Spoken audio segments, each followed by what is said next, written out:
Hi, Okay. everybody. I'm Elad Walach, the CEO of Aidoc, and today we're going to chat about why an AI algorithm is really not an AI product.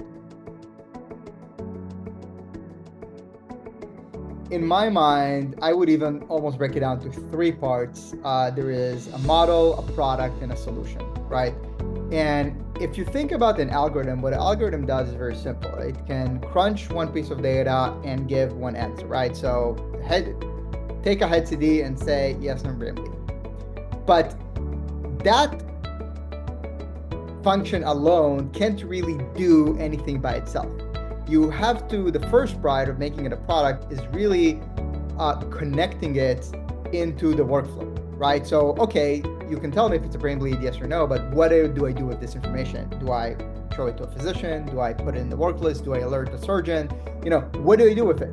And I think enabling that workflow and creating that change is as important, if not more, than the model itself.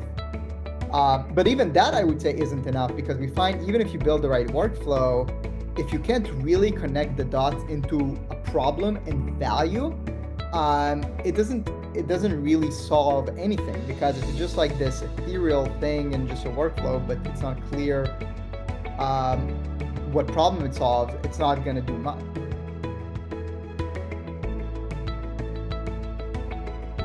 We found that while when you develop an algorithm in the lab, it's great, the data in the real world is much more varied and drifts and changes over time.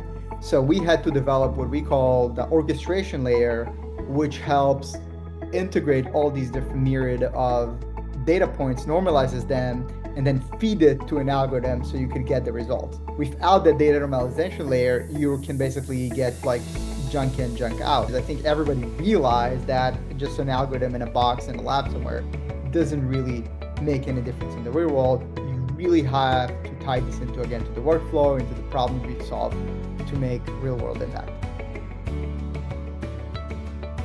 When you realize you want to take an algorithm, right, and make it into a product and a solution, the problem is that a lot of these elements are not really scalable, right? Let's imagine you want to get the users make an action, you want to think about the user workflow, then most typically you create like a widget and another widget and another widget. If you have 10 solutions, you'll have 10 widgets. So I think once you realize that something evolved from just an algorithm to a product, you start thinking about, oh, how do I scale this?